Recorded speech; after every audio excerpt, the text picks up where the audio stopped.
Builds with Blocks.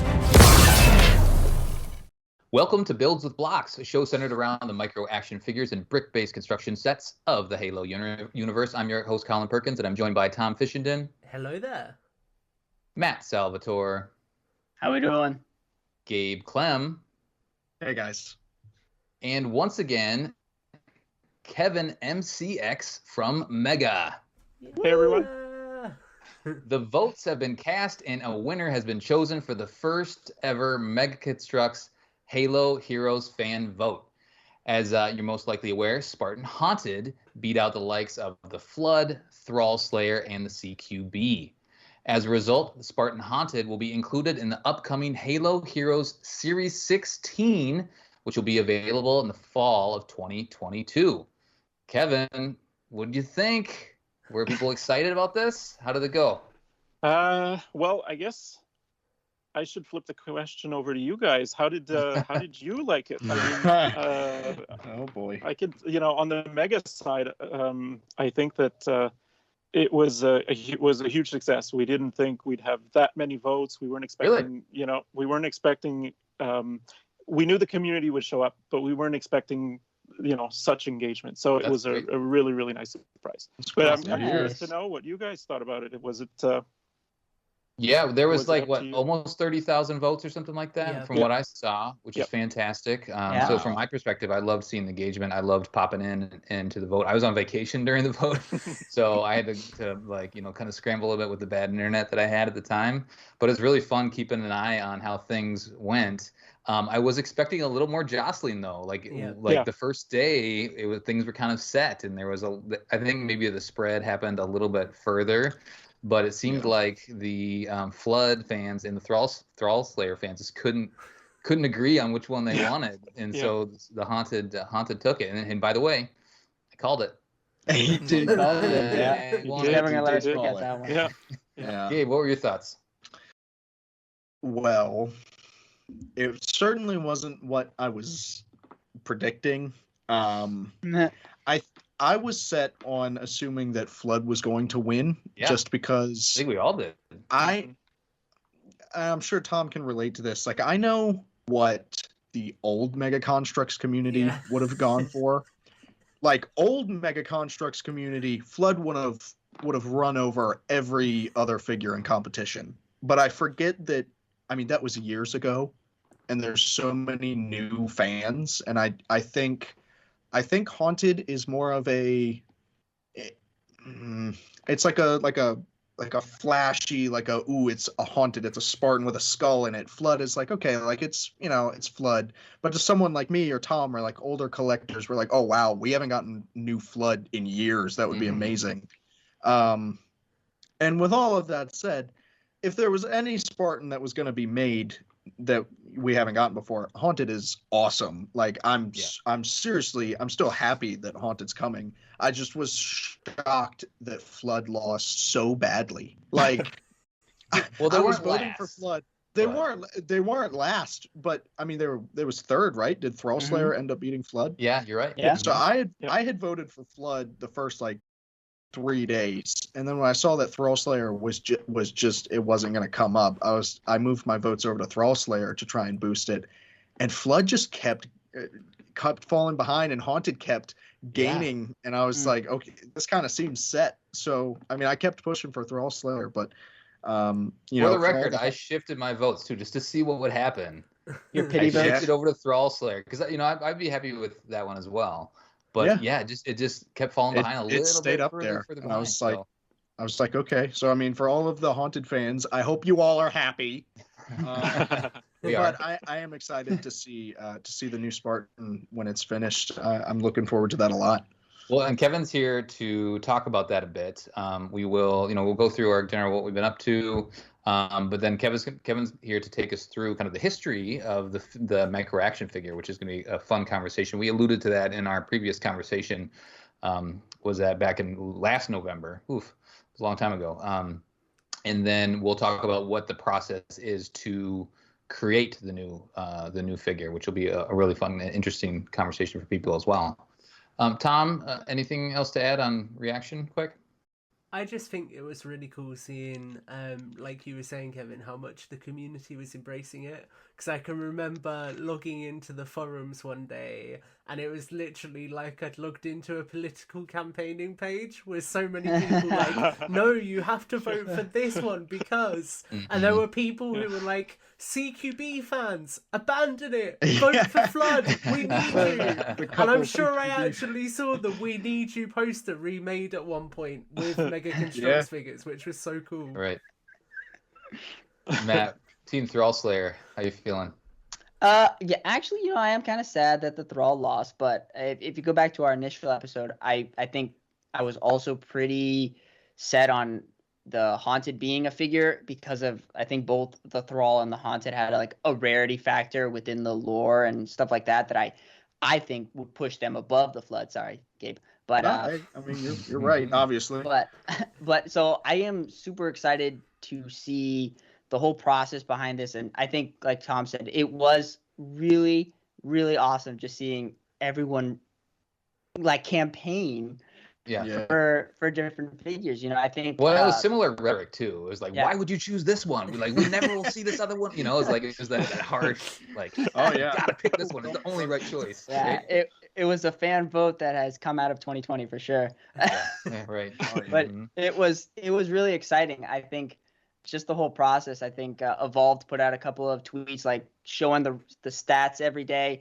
Got tons of engagement on that, and I was really happy to see a lot of names get in there. Like I mentioned in our reaction episode, Ian from HaloCannon was super involved, and a lot of people. So I thought it was just from like a fan perspective, watching the community really kind of circle around this and talk about Mega, I think just really kind of was special in and of itself. And I'm excited that the Haunted won. I think it can be a good figure. So I'm really excited. It will hopefully. Yeah. Pressure's on, Kevin. Yeah, hopefully we'll put something together that will please even the people who didn't vote for it. Ooh, so we're making a figure hopefully that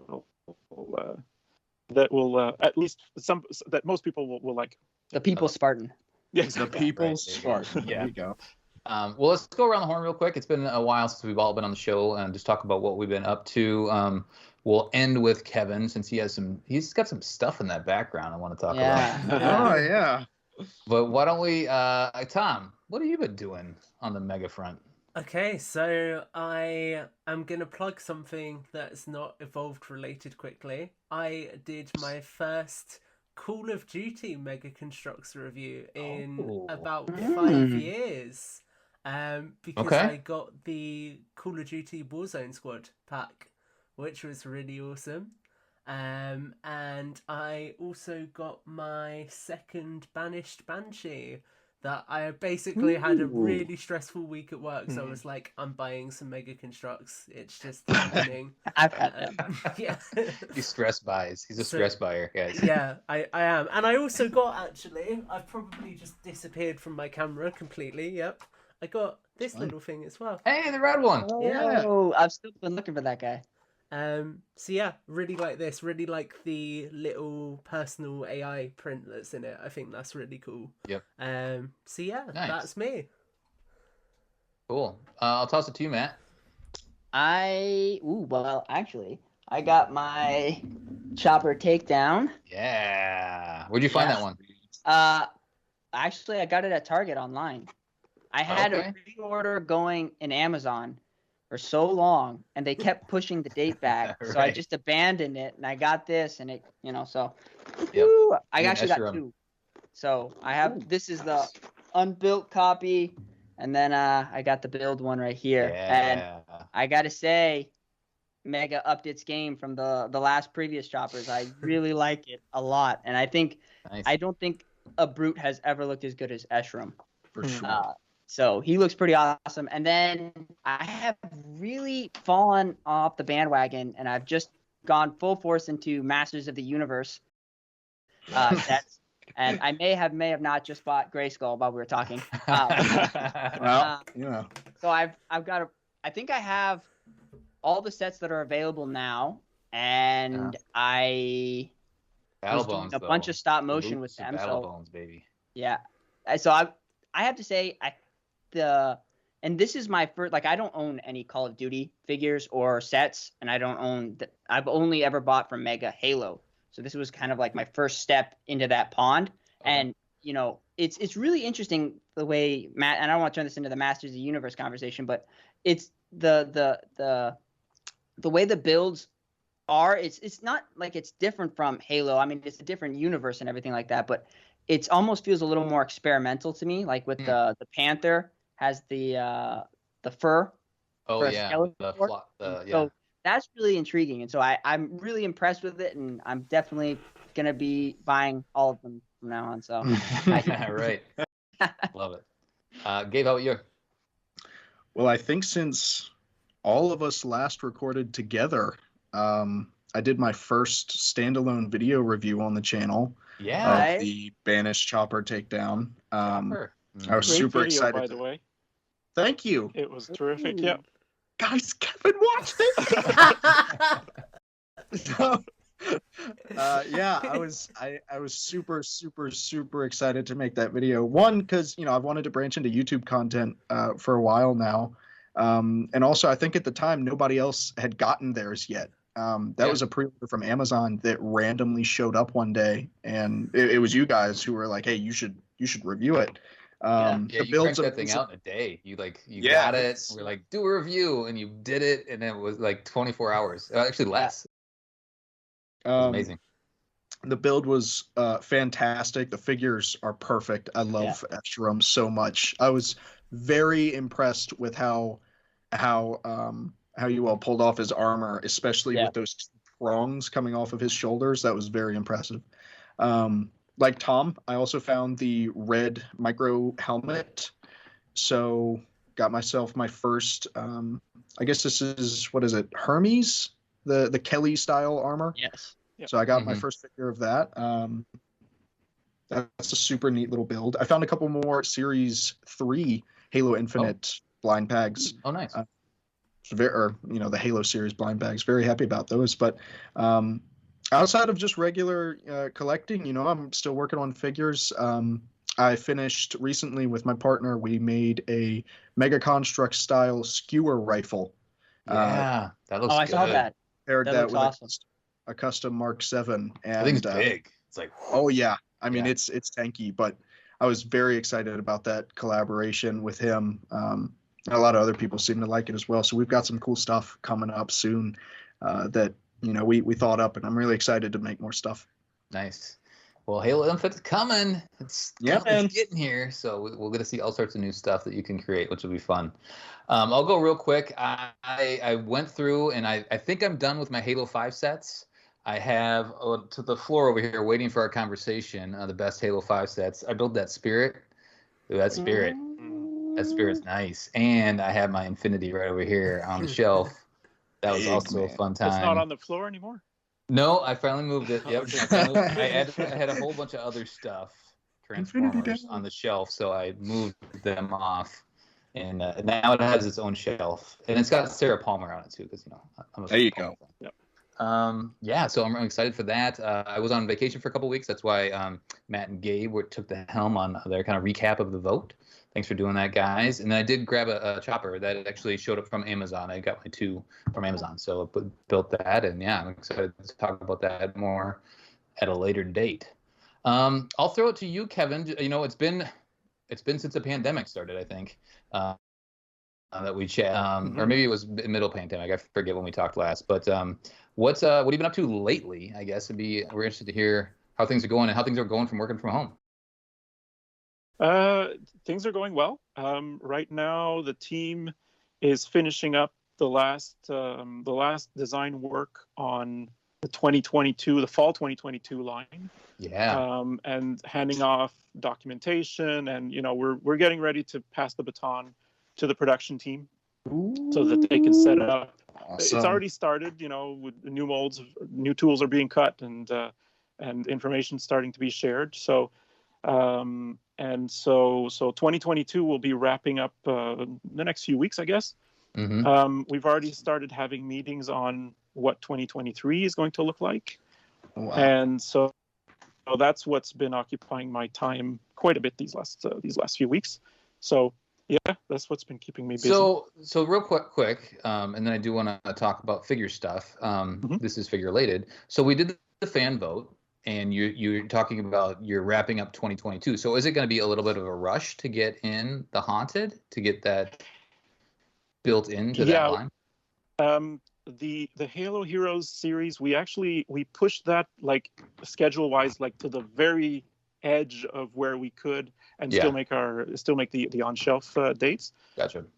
Just because we wanted to be able to do the vote as late as possible to minimize the time between the actual vote and the time that people can actually buy it. So we're going to be fast tracking it, but it's still going to make the next year's fall date, which is usually July-ish. Yeah. So and you already know who's gonna be partnered with the Haunted. We'll find that out at a later date. Yeah. Yes, exactly. We'll reveal that when it's time, sometime next year, probably. Awesome. Yeah. Very cool. We're excited. This is exciting, man. Yeah.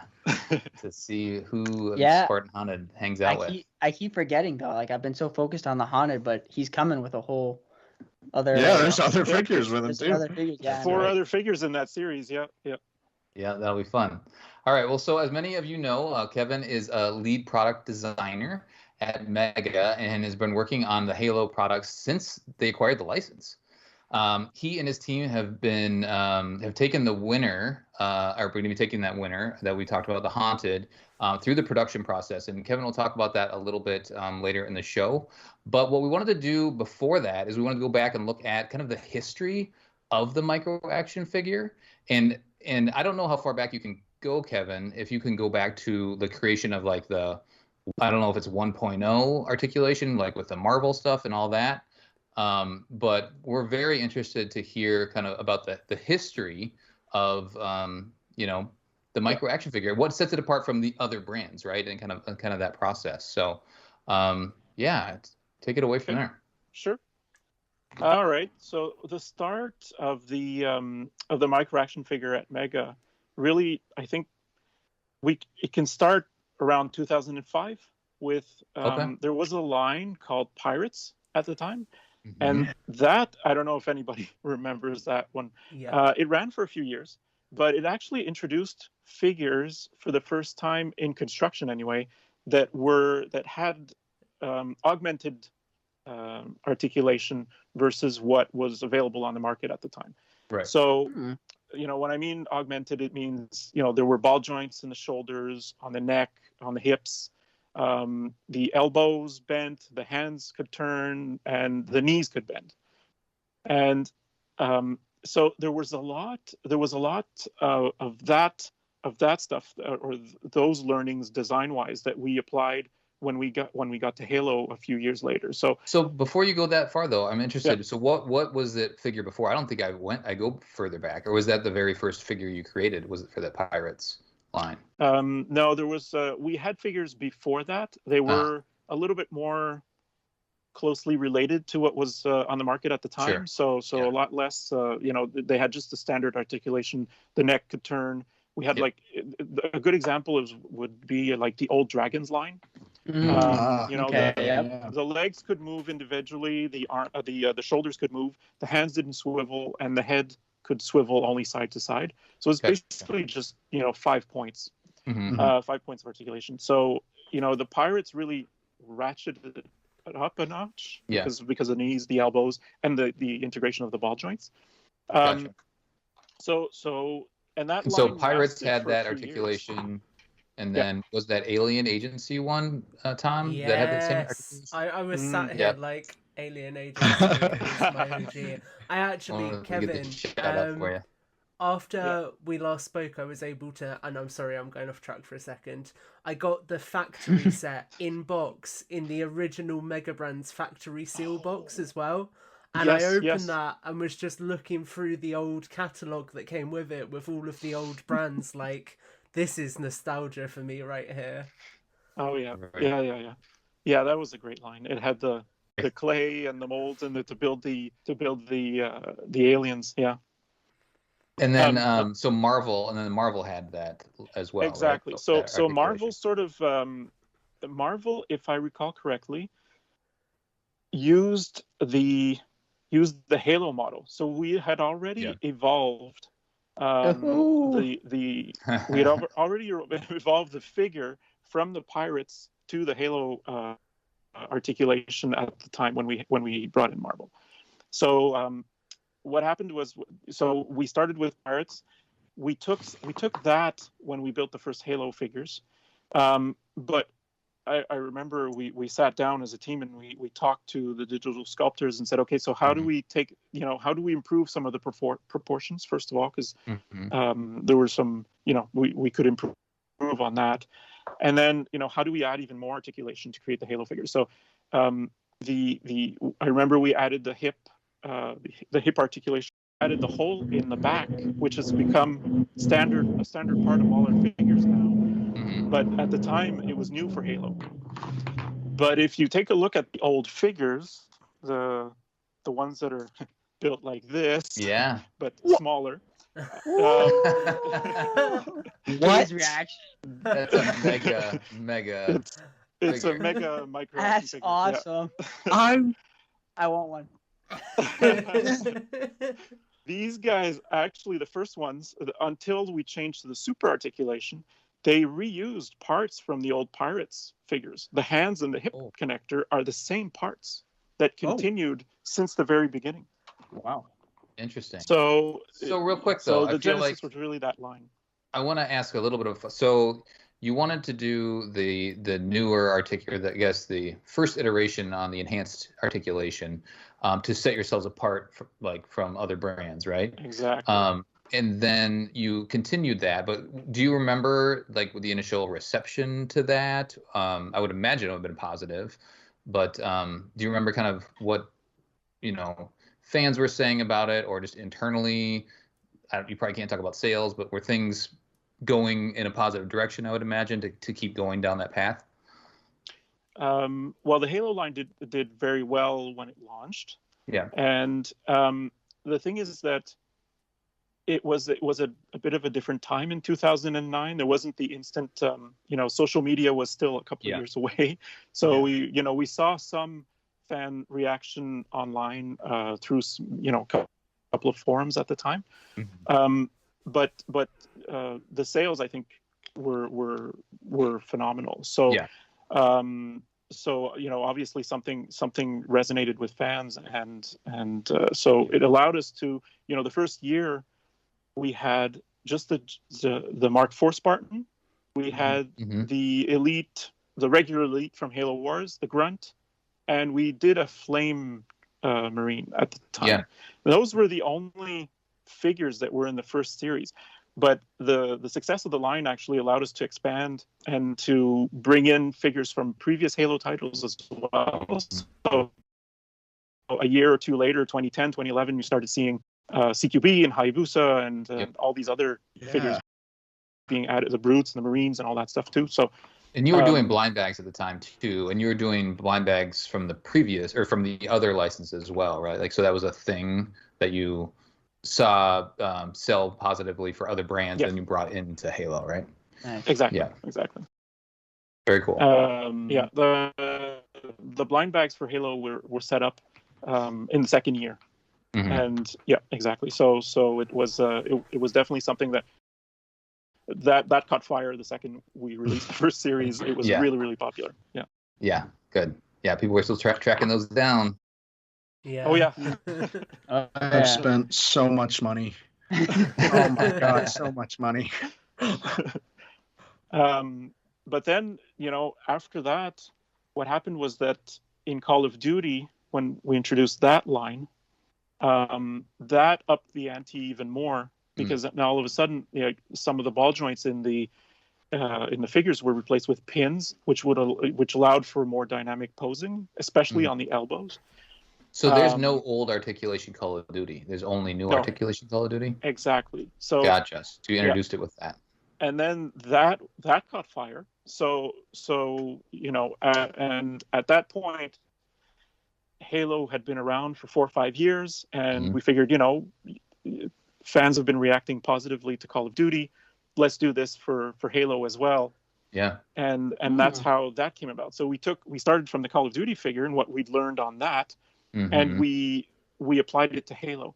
And what that looked like was basically at the time, since we did have 4 or 5 years of history in the line, we didn't readapt the Call of Duty figure exactly. As you know, there are slight differences in build, and there's a slight difference in height. Yep. And since we didn't want to obsolete people's collections overnight, we said, well, let's keep the scale of a previous. So if you put an old Articulation figure, Halo, and a new one side by side, they're the same height. The new Articulation is a little bit bulkier just because of the removable armor. Yep. But basically they're the same size. So a new Articulation figure fits in the very first Warthog we did. Yeah. And that was important to us at the time, and it's still important to us, obviously.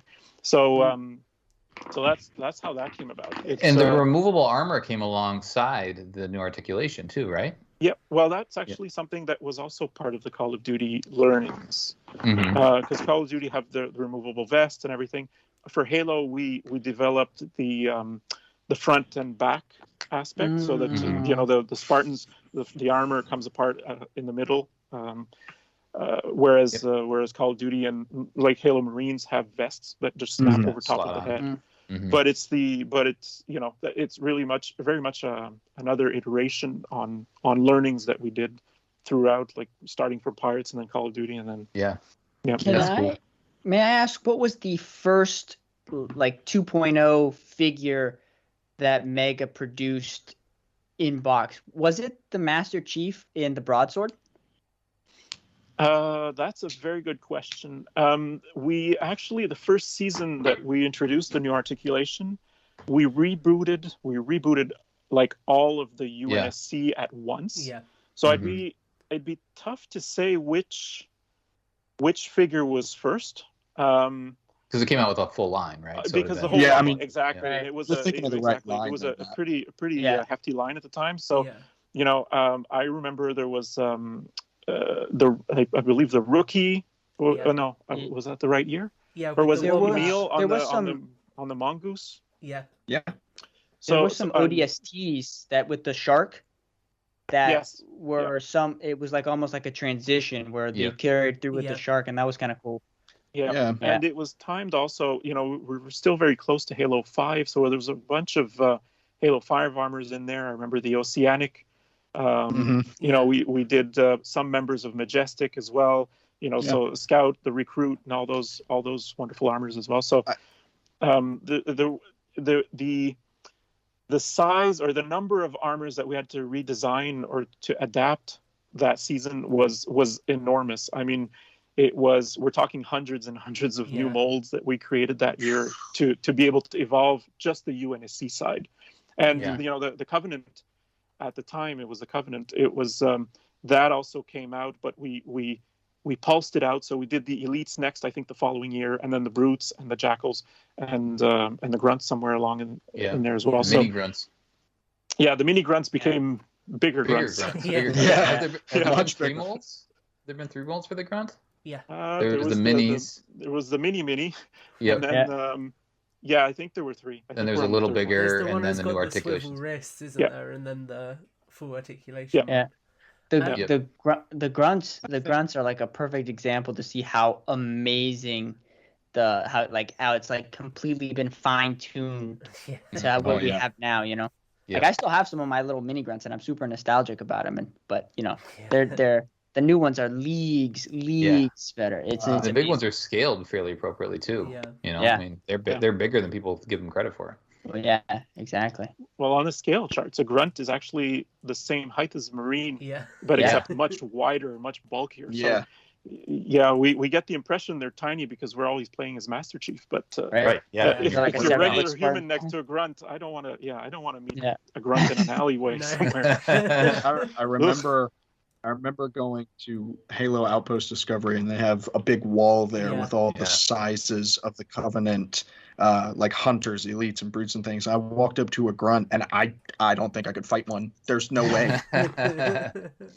Right. I know, right? And they're much wider, so like imagine like trying to.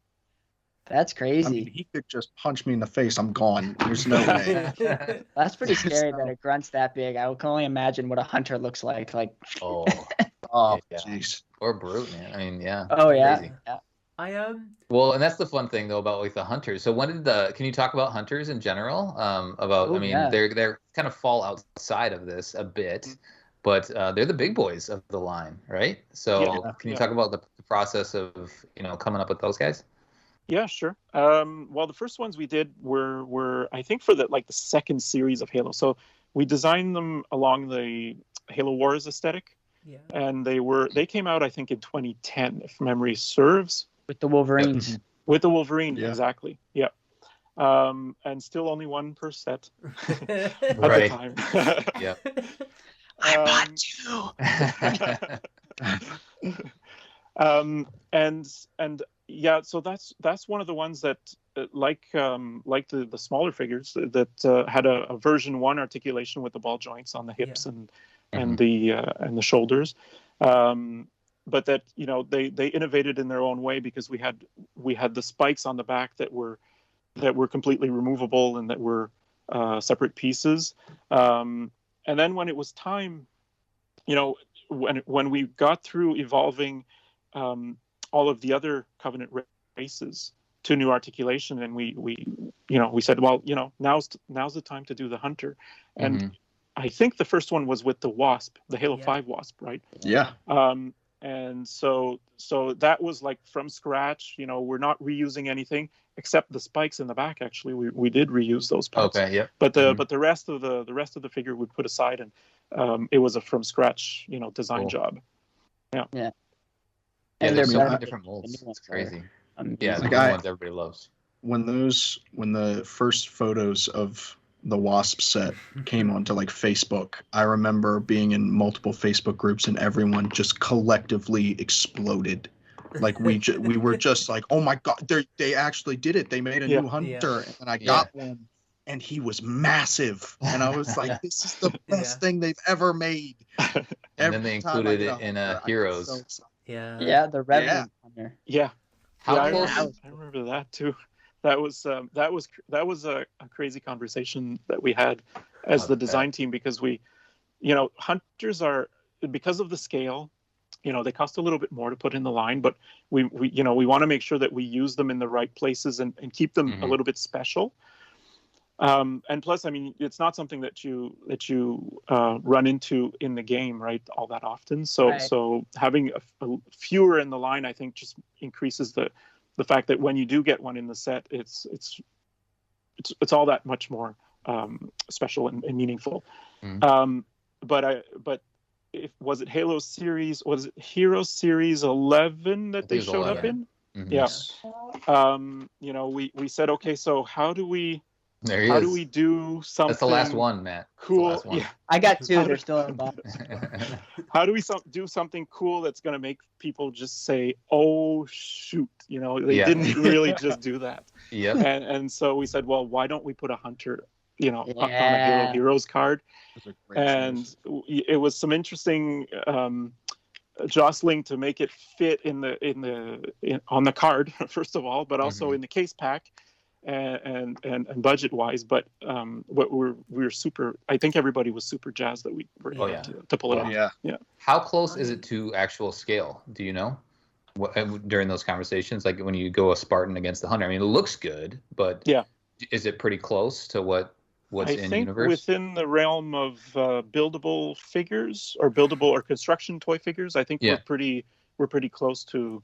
But the Hunter is actually something that, once in a while, there are some inconsistencies in the game and in maybe it's something more like in the attached media, but so there's a little bit of I think a little bit of wiggle room in the scale. So I think we're pretty good. Yeah. Well, the Hunter has that massive shield, and if you look at the Forward Unto Dawn series, the movie. And Chief grabs onto the shield, and you try to recreate. I've tried to recreate that in Mega, and it actually looks pretty close to what the movie was doing on a scale wise. So cool. I think they nailed it. I think another really cool thing, just to cramming a big giant figure into a heroes line, was when you guys did the didact. Yeah. Stuff. Yeah.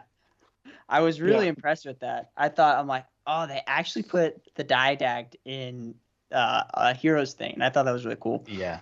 And that was the reaction we were going for.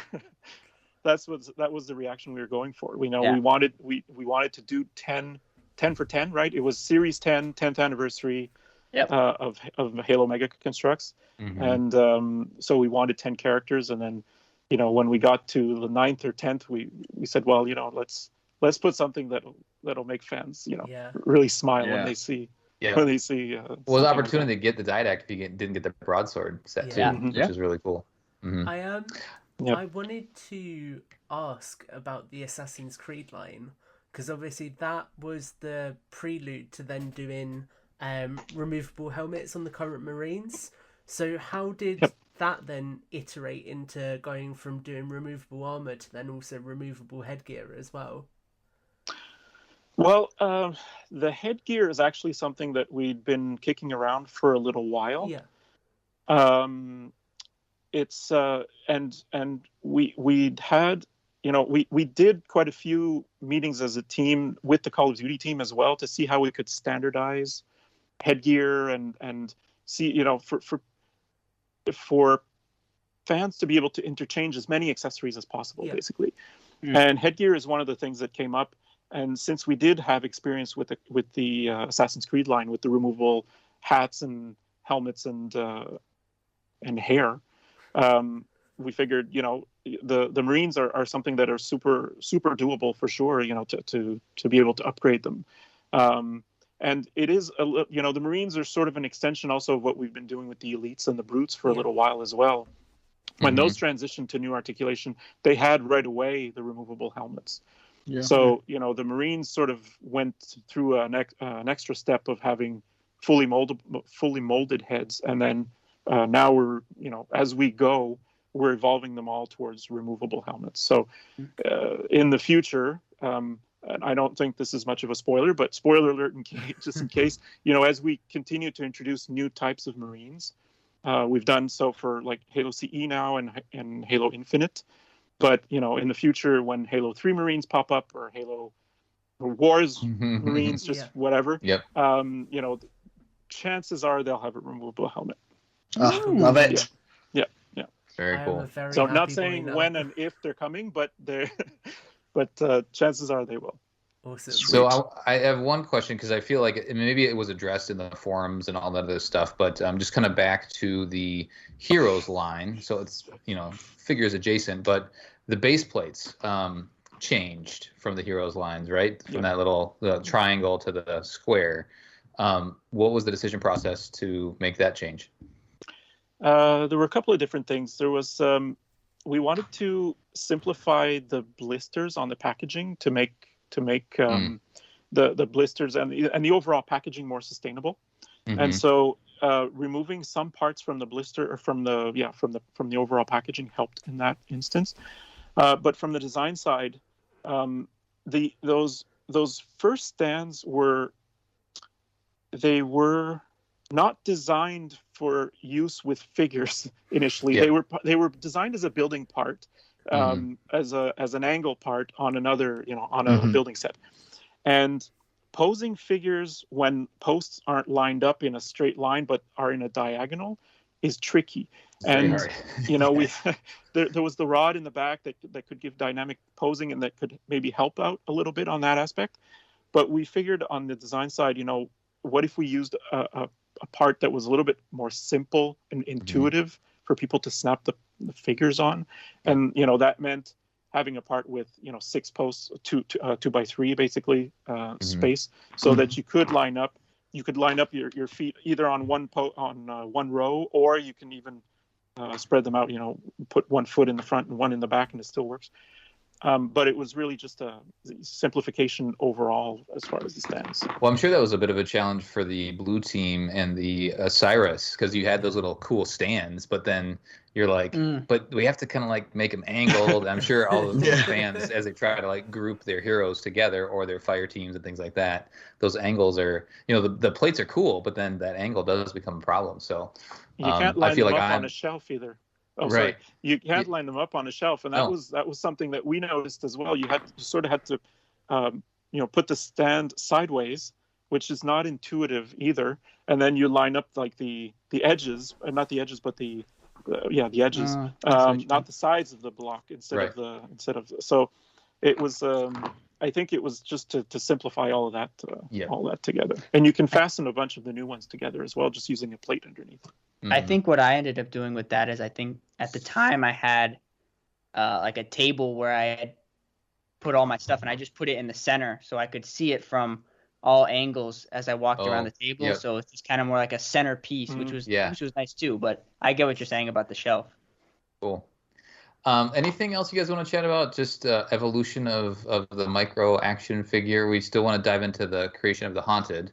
I do have a question. How do you refer to old articulation and new articulation? Is there a special like way you phrase it? Because like we have 1.0, 2.0, we have old, new. How if just in like the shorthand, how do you guys refer to the old and the new? Just old articulation, new articulation? That's a good question. I don't think that we have an established vocabulary within the team, just because it's been so long now that we've transitioned over to the new articulation that it's like it's no longer new, it's just articulation. The old figures are what, they're 6 or 7 years behind us now, so like most of the team at Mega has either moved on or is moving, is working on other projects. So so the old articulation figures are, we have a bin of them somewhere in the design area to keep some kind of an archive, but we're very much focused on the new stuff, or the actual stuff. Right. I do have anniversary set, because we've been talking about old articulation, new articulation. You mean that one in the back, right? With he's got 2 in there. I've seen him. Look at that. This one here. So I just spotted a third. With the mini Mr. Chief, should I call him? He is in the, what is it, like the Hot Wheels the Hot Wheels articulation. I mean, was that to just go with? Oh, he's prepared. Oh, that's so. So he's got good. He still has the same like peg shoulders, but he just has static elbows and knees, but he still has like, you can move the hips and the. So what was the reasoning for going like back to that style for him instead of keeping him like a Spartan painted like Mr. Chief? That's a very good question. I'm glad you asked it, actually. Looking at Mr. Chief and what Mr. Chief is, I mean, how, the origins of Mr. Chief is basically a sketch, right? Yeah. So it's a 2D image, low res, low poly. Yeah, it's a joke. yeah, it started out like that. So so we wanted to keep that essence. The figures, the current figures of super articulation, they just have too much detail for something like this. That makes sense.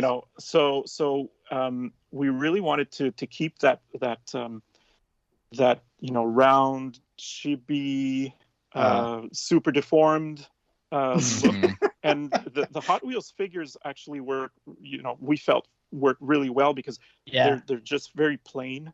They allowed us to really just translate the details of exactly, to print all of the details on, just like if it was a sketch. And I remember. Has anybody different. Sorry. Has anybody attempted, like a fan attempted to create Mr. Chief from the new articulation characters that you've seen, Gabe? Is there a Mr. Chief on I don't think Master I Chief? have witnessed anybody trying to make a custom Mr. Chief. I'm doing it now, so nobody else is allowed to do it. Gabe. You've got to go away and do that.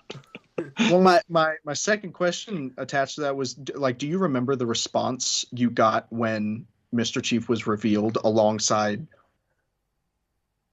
all the that set? Like, was there a difference, or was it majority? It was positive, because I remember when I revealed Mr. Chief, I was waiting for people to be like, "What is this?" And everyone was like, "That's the best thing ever!" And they were so excited, and I was shocked. So the response internally was fantastic. And then when we actually showed the idea, or when we showed the idea of the anniversary pack to our partners at 343, they said yes.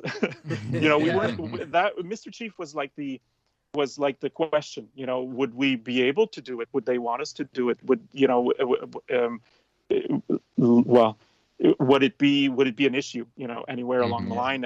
But the second that we talked to them about, can we do Mr. Chief? Can we possibly include him in the 20th anniversary? They said yes, for sure. And awesome. And so I think the response across the board from fans or anybody involved in the project has just been fantastic. And while we're here, I found this in my stuff the other day too. I don't know if maybe you might be interested. This is actually a mock-up. I don't think anybody really has seen this very much, but this is actually a mock-up we did a few years ago. That's so cool. Oh. This is a painted prototype we did a few years ago, before the 20th anniversary was just it wasn't a thing. It was just for fun. It was just something that, hey, it would be fun maybe sometime to put in a blind bag series or something like that. That's amazing. Awesome. But obviously, he's evolved quite a bit in his final form. But that was using the old Block Squad figures from way back when. Wow. So anyway, cool. Thought you might get a kick out of that. That's neat. Well, it shows. I mean, we're all Halo fans, but it shows. This is the same line that has like a skull face inside of a mask. Has like this goofy little figure, right? Like, so it just shows you the breadth of the brand. Which is pretty cool. It's also kind of neat to see Mega in on that joke, Yeah, right. Just kind of everyone, all the fans know it, I think we covered a lot of ground, so that was awesome. Thank you for that background on the micro action figure. I think that'll be really interesting to a lot of collectors, a lot of fans.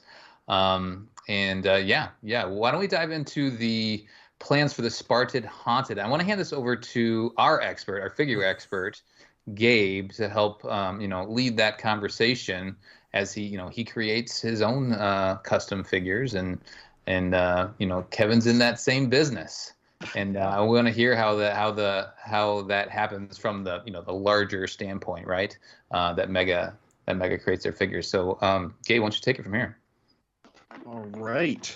So, Haunted Spartan, I imagine that's going to be tricky. With the design team, is there anything you all are worried about when it comes to this? Like, is there one part that you think is going to be like the hurdle to get over before you actually finish the Haunted Spartan piece? Yeah. That's a good question. We've started jumping into this. And so right now the challenging part is just the way that we're approaching it is that we're making a new mold for the head. And the head is basically a Spartan pilot, right? So with a clear visor in the front. So what we're planning is that we're replicating that, right? Okay. So it's going to be, the head is going to be two parts. It's going to be the molded helmet with the skull face integrated, and the clear visor will snap as a separate piece on top. Oh. Okay. So can I ask? So that's amazing. There's a couple of reasons why we want to do it that way. One of them is that we want to be able to keep, we want to have as much detail in it. So the sculpted face, sculpted Spartan, and everything, skeleton head underneath is something that we really want to draw attention to. And then the clear visor, gives us the option to use it as a Spartan Haunted now. But then in the future, that clear visor can be molded gold or silver or red and be used as pilot, a Spartan pilot, down the road. So the two-piece helmet will be implemented when we start designing it, or when we continue designing it. I almost asked when we were talking about helmets, I go, would you ever have helmets that had like pieces that snap on and off, like little antennas or anything like that? That's so cool. Yeah. So that's the biggest challenge, because it poses an interesting engineering challenge. Design/engineering, because we need to make sure that separate piece works well, snaps in place in a way that it's safe, and that also that when kids are playing with it, it doesn't fall off all the time. Right. So we're looking at several different ways of attaching it there, permanently or semi-permanently. But with a little bit of work, Gabe, I'm sure you'll be able to pop it off. I mean, that's the one problem that I have run into when making my own custom haunted figures, is that I do the skull and I do the paint and I do the attachments, and then I get to the visor and I kind of hit a roadblock, because I'm like, well, how do I mean, I could sculpt it, but it wouldn't be see-through, and then I don't have anything that's malleable enough to be smoothed over and see through. I've never gotten past that point. So all of my customs are just trick of the trade, though. If and I think that it's something that we sometimes use, that the prototype makers at Mega use sometimes. Before we 3D, now we use 3D printers for all the parts, and we can mold them in clear if we want. But you can always use the bubble off of a blister pack. Cut it to the shape that you want and heat it with a heat gun, and then you can place it over top of your to create the visor. That's one option you might. Yeah, I might have to take that. So not only can you play with the figure, but you can use the box. That's great. That's why I was so excited when you said it was going to have a removable visor, because that's something even I've been trying to do that for months now. But I'm so happy that you've confirmed that it's going to be a two-piece mold. That's awesome. It will. I'm so excited. We're also there'll also be a third piece that we're going to introduce with the Spartan Haunted, and because we had budgeted a certain number of molds, and so we have the head, and then we have the visor, and just to make them a little bit extra special, we'll also be doing the breacher chest armor. Cool. Oh, Game's reaction. So I take it that was the right call. So there's two reasons why that makes me super happy. For one, my next question to you was going to be if it was, it's the Haunted Spartan, but in reality, it's just a helmet. So I was curious if there would be anything else more than just a new head mold. So that is great news. But also, if I can just keep talking about myself a little bit. The first Haunted Spartan that I've made was a blue and gray Haunted Spartan with a breacher chest piece, and that's a piece I've been wanting you all to make for a long time. But just personally, I'm really excited about that. It's going to be awesome. I can't wait. Well, it'll debut with the Spartan Haunted, and then I'm sure you'll see it. It'll pop up again in future sets, but it'll be exclusive to Haunted, at least for the launch for the first season. Gabe just talking about his figure for a second asked me, are you able to say what colors that this fan voted Haunted is coming in, or is that to be determined? Not at this point. Yeah. Okay. All right. Yeah. So something to look forward to. Since the Haunted, since the Spartan Haunted is one of the last things that we're finishing up for 2022.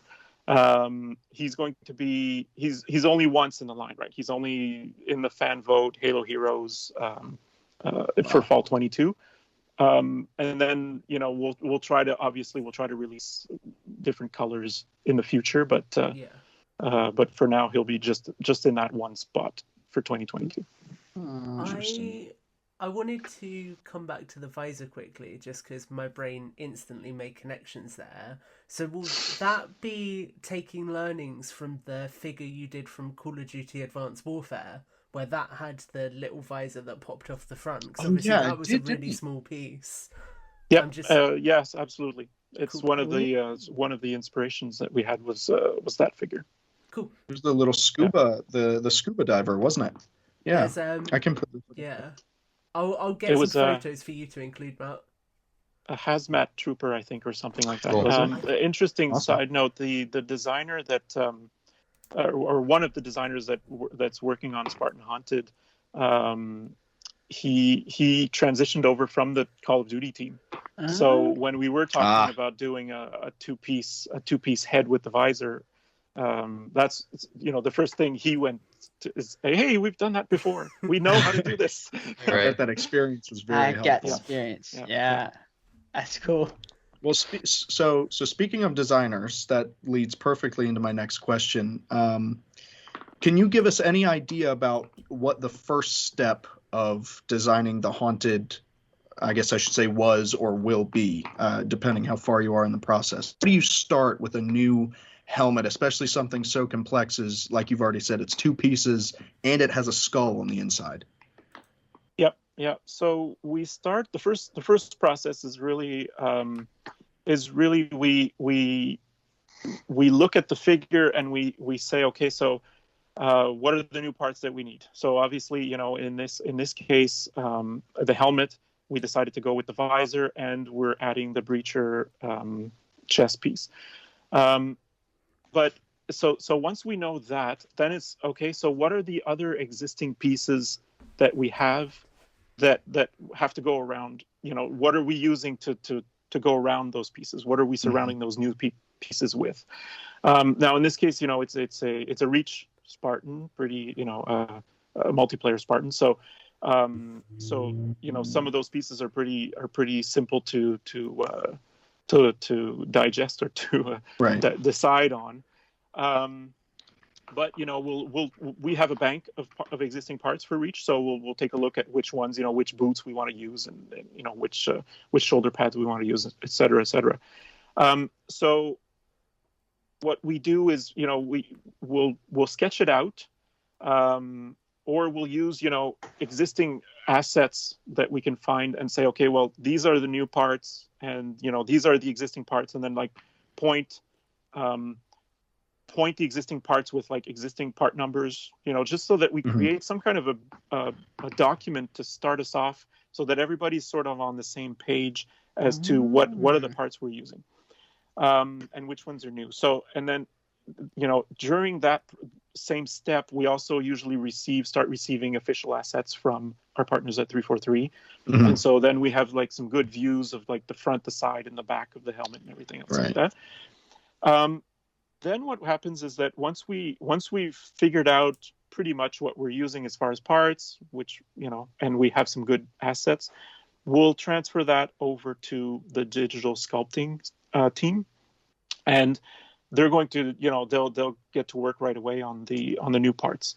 So they'll digitally sculpt them using various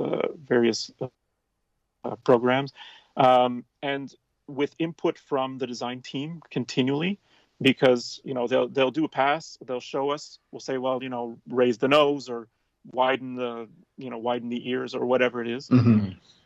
So we'll give that type of feedback, and at the same time we'll start involving the engineering team as well, because something like the Spartan Haunted, which has the visor, even though we've done it on a figure before, we want to make sure that the engineering team knows that we're doing this again, since there can be risks, and we want to eliminate those right from the beginning. We want to make sure that everything is moldable, all the parts are safe. We want to make sure that the visor is not so teeny tiny that the minute you take it out of the blister, it falls in the carpet and you never see it again. So it's we want to make sure that everything holds together properly. And that in the end, this is not just something that we're producing one of, that we can produce it, that we can produce tens of thousands of, Yeah. Right.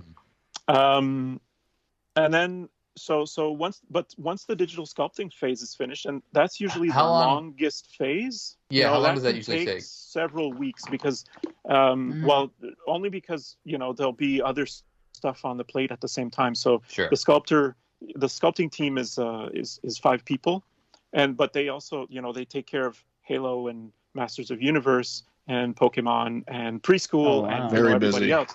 So they're I have nothing but respect for that team. They're doing a great job, by the way. They work all hard those and they figures. pump it Holy out. smokes! Yep. And so it'll take a few weeks, and we'll give feedback along the way, like I said, with the engineering team and everything.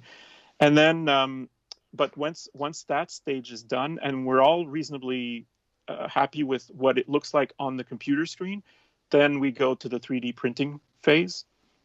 And then, we usually print out a couple of copies. That's when we start assembling the final, or putting together the existing parts with the new parts. We see then also if there's any seams that need to be improved on.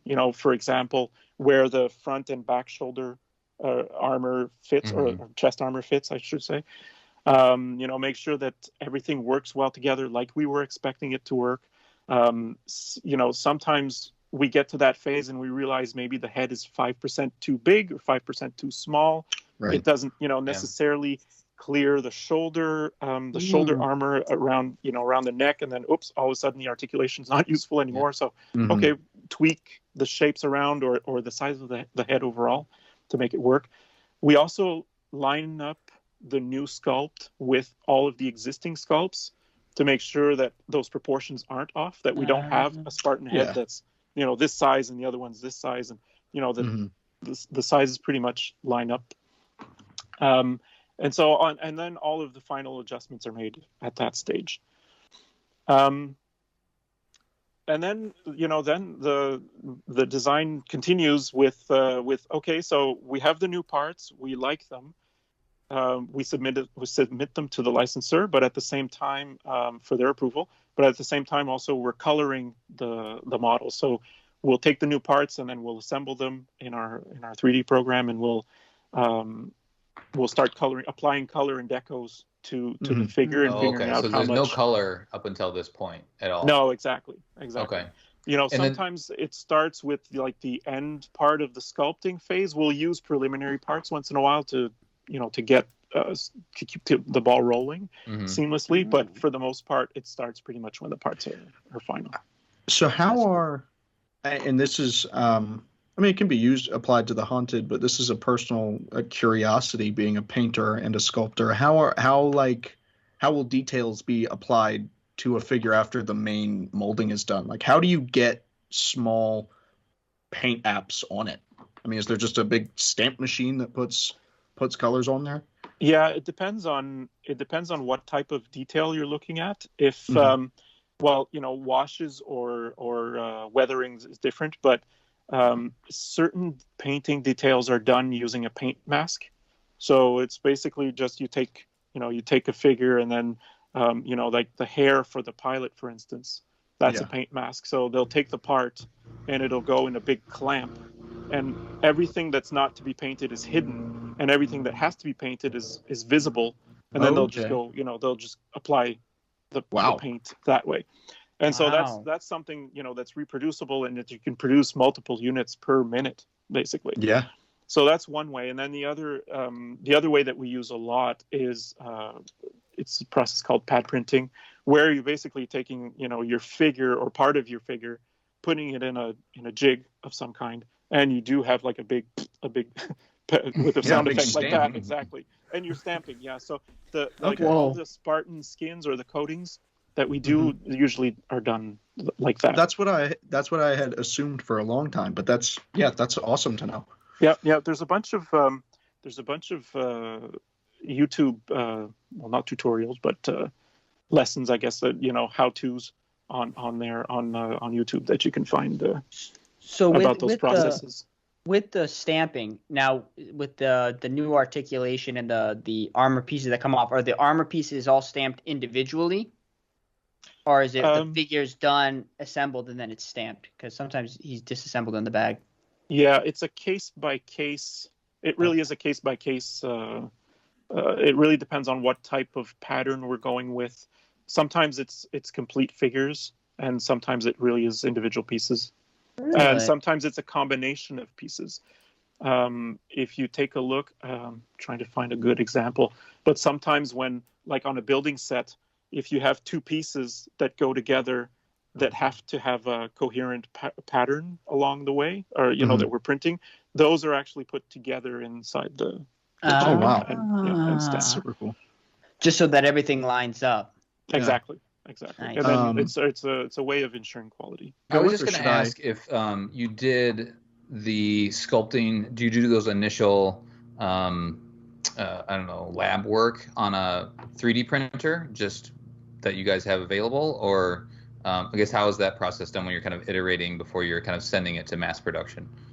Yeah, we have 3D printers in house, so definitely, we usually have go through like a couple of versions. We'll 3D print once we're pretty close to a final version that we like digitally, and then we'll have the sculptors tweak the file after that based on what it looks like and how it works as well, in hand, physically.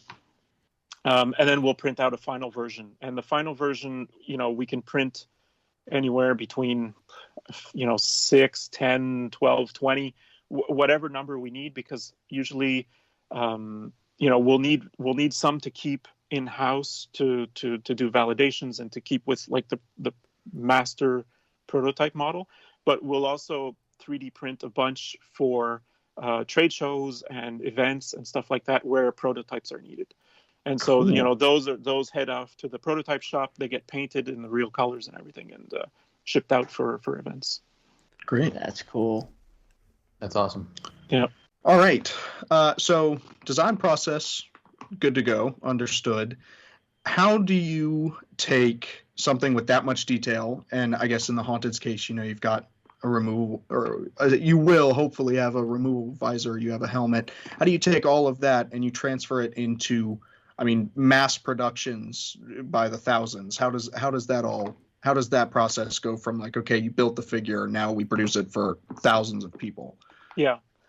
Well, what happens is it's actually quite simple. We, since everything is sculpted digitally, then it's just a digital file that we can transfer to the factory.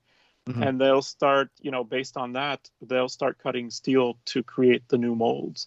And, as far as the deco is concerned, the deco is really, sometimes it's what we call a paint master that we send. So it's a physical prototype that's been painted up with all the details that we'll send off, through regular mail to the factory. But more often than not, just a document with a file with all of the print information in it is sufficient. And they get good views of each side, and once they produce samples of from the first test shots from the molds, and once they put everything together, they send us samples to review. So we review the new parts as far as the first shots and the subsequent shots, so that we can tweak the molds as far as for fit and level of detail and everything. And then as far as the deco, they'll send samples for that as well, and we'll review and make sure that the lines are crisp and that everything that we intended for the figure translated well through the communication process. Wow. I see.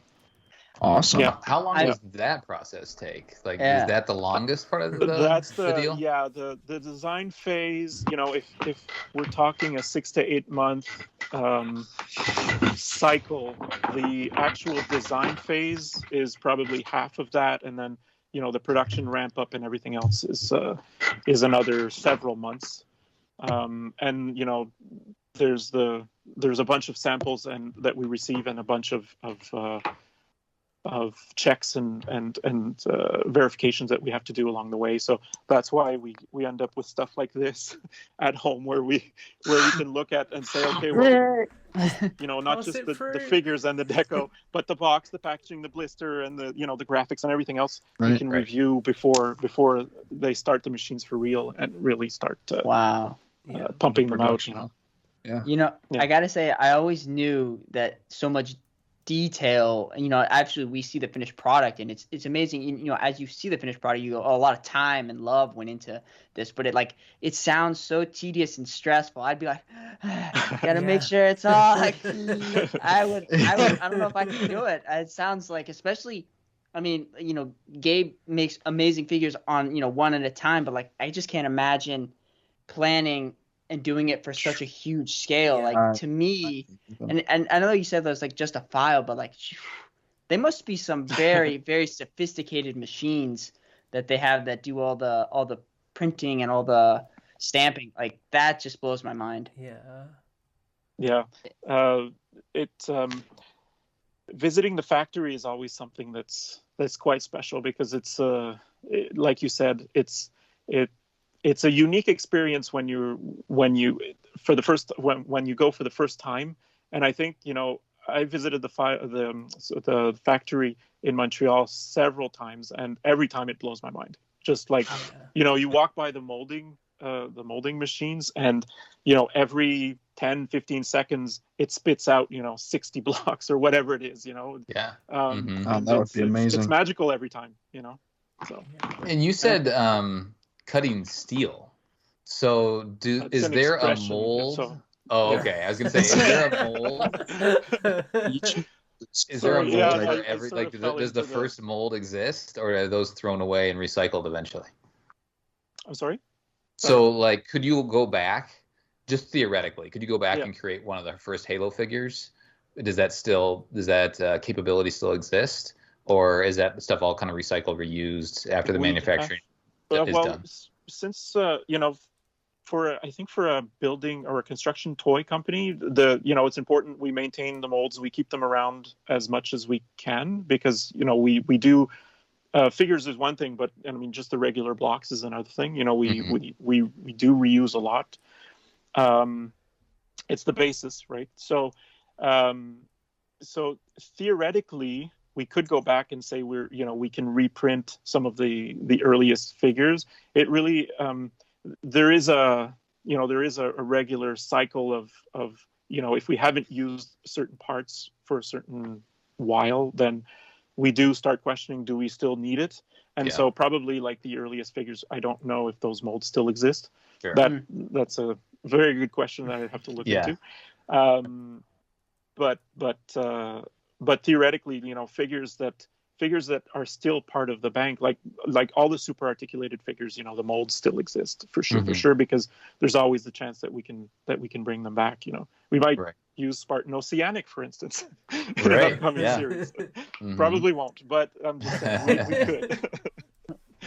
Well, and I think it'll be interesting. So as you're going through the process of showing us how Spartan is created, I would love if there was time or a capability to kind of see what that factory looks like and show that to some of the fans. I think that would be a really cool portion. Obviously, we all want to hear about the design stuff as well and the painting, but the mass production, I think, would be a fun element as well.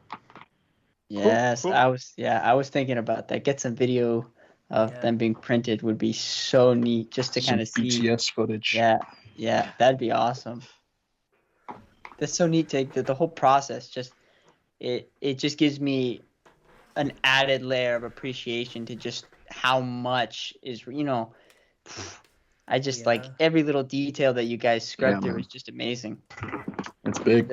The hard work definitely shows for sure, though.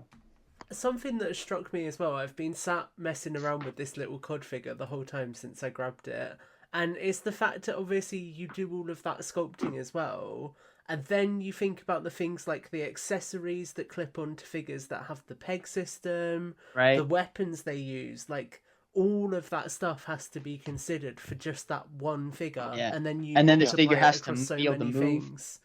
Yeah. The stand as well. Since we rebooted, we spoke about the stand earlier, but the stand, every time we do a new series now, we also reboot the graphic on the stand. And so that's also something that goes into, we ask ourselves every season, what we're printing on the stand, aside from the name of the character, of course. So it's a lot of detail work, and the team is very dedicated to getting it right, and to also to trying to ensure that there's continuity, so that you can keep on adding to your collection, and that everything works together. Man, I could keep talking about this for hours. Well, I'm gonna. We were really. I'm gonna. I did want to just ask about going back to Masters of the Universe and the Panther, because the Panther with the I don't know what you call it, the flocking really interests me. So like, how is that? Is that added like a paint application with the mold, or is it like, how is that furry part put on? That's a good question. I couldn't say specifically how our Panther is done. I know that there are a couple of different processes for flocking. One of them involves electrostatic charge, where you basically put the figure inside of a box, and then you like throw the box of hair, I guess, in there, and everything sort of electrostatically clings to the figure. And then I think there's also like spray glues and different adhesives that you can use, and basically use variants of all that of the process. So again, YouTube, I think, has like millions of videos that if you're curious about, I'm gonna go down that rabbit hole. Yeah, because I'm not sure which version is currently used in production. It's not something that we've done very much in the past, flocking. Right. That's why it's so interesting to me. Yeah, and we've done it twice now for the Masters of Universe line. We did it for Panther, and we also did it for Mossman. There was Mossman in Battle Bones is also partially flocked. Right. Yeah. I wonder if in the future we could ever see some flocked brutes, some little fuzz brute figures. Huh? Yeah, we've been talking about it. We've been mostly joking about it. Yeah, we mentioned it. Hey, what if the next Tartarus was flocked? But Atriox has a real beard. We'll see. Yeah. That's so neat, though. Just like, why don't I move it over to we had a few extra questions regarding the fan vote and the haunted figure. Colin, you all right if I start off with the first one? Yeah, let's do that, and then we'll close the show. We'll run along. This has been fantastic so far. So thanks again for your time, Kevin. Sure. Yeah, thank you. Our first question here. So, were there any? I remember during the fan vote, there was a hashtag you could use for like community things, or like people, if they made any customs or built something, they could use the hashtag to show you all. Were there any like standout community creations that were inspired by the fan voting process? We saw, I think, I don't have the names in front of me, but we saw quite a few custom creations based on the fan votes during the campaign and since. And we actually, one of the things that when we were hashing out what the candidates were going to be, we also saw a lot of customs from the 4 candidates during our our selection process, when we were deciding which 4 figures we wanted people to vote on. And so that was really fun, because we could point to those and say, hey, people are customizing these figures, so there is there are people out there that want these figures. So that was really, really cool. And the other thing I think that stood out was just the amount of memes. The community was on fire with the number of memes, and they were all more hilarious than the previous one. So it was great. It was great. That is for sure. I made a meme actually too. Oh yeah. Yeah, I think it was a funny one I poked at you, Gabe, with General Hux. Well, I had, because I had said I wanted the Flood to win, and I ended up making a flaming haunted figure, and then it ended up winning. And yeah, that was a mistake. I should have made a flaming flood. What are you talking about? Great choice. But one of the next questions is, how did? Well, you had just mentioned this. picking, the 4 figures to be voted upon, how did you all solidify like picking a Flood, Thrall Slayer, a Haunted, and a CQB? Like, how did those choices become the ones?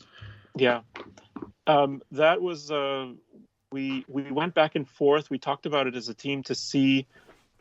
We set a few goals. We wanted to have several factions involved. Mm-hmm. We wanted to make sure there was a nice mix of colors as far as the characters go, and of shapes, I guess, body types. So that's where we have a banished and a brute. Banished brute, or I should say it was a covenant brute, but precursor. And then there was a flood form, and then a Spartan. Well, a couple of Spartans, but one that's more more historical, I guess, with the CQB, and then one that's more legendary with the. So there was the mix, but we also not just internally, we did go through as many like top 10, top 5, whatever lists that we could find. To see what fans, what they were asking for. Lists. Yeah. Cool. The fan lists were definitely very, very helpful in this. So Mega listens, instance. which is great. Yeah, we awesome. do our best. We I'm do sure our best.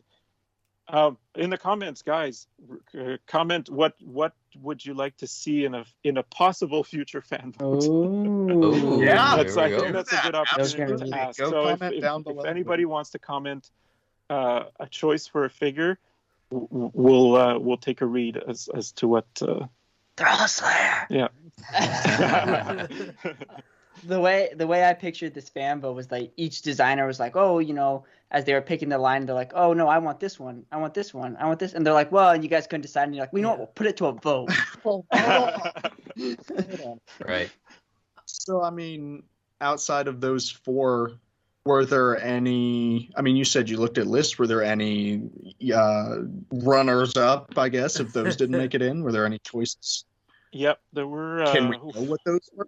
Sure, I can name a few. We had, I think we had something like 5 or 6 PowerPoint slides just full of images and candidates, Awesome. ranging from different Spartans from like say Halo Legends like Solomon and Arthur. Oh my god! Stuff from transmedia, I guess, more like Spartan Jonah, which is or Joshua, or like Daisy. Daisy. Stuff like Spartans Hazel and Owen from Outpost Discovery. Uze Taham had came onto the subject as well from Halo 3. Halo 3. Oh yeah. And stuff like Private Jenkins from Halo CE. Oh, the Marine with there we go. Jenkins. And like one, right? Spartan Mariner was on the list at one point. So we were looking, far and wide for what the 4 candidates were going to be. That's fantastic. That's awesome. Those are super cool. Well, use your voice. I think if you want Mega to keep doing it, there's so many options. That would be fun to keep that going. So I think you might have just opened up next Victor by saying Jenkins though, because I feel like that's right. favorite. One that we found funny, but I don't know if we would actually do it, was we actually had Craig the Brute on the list. Oh, yes. Oh no. Mr. Chief and Craig the Brute would have been that would have been a beautiful that would have been combo. a pair. Yeah. So do you think maybe we could ever see a fan vote again in the future? The first one was so well received that we have been talking about what are we doing next? Are we doing it again for 2023? Is it going to take another shape, or another do it another way, or for maybe another element in the line?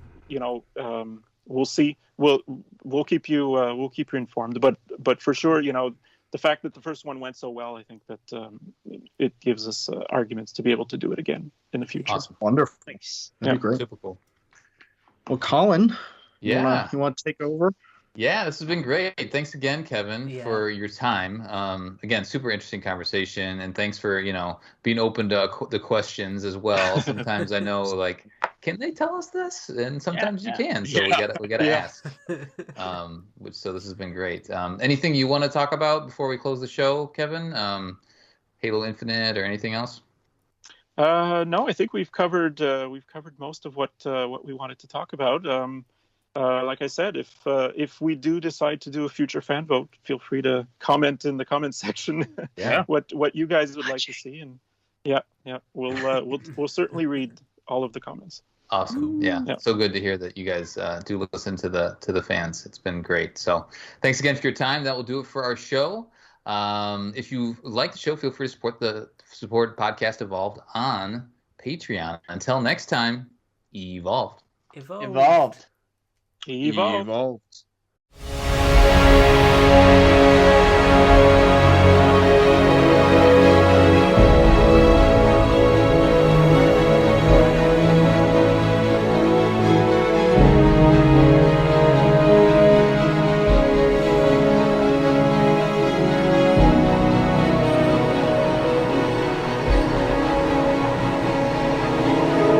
Podcast Evolved, your home for Halo.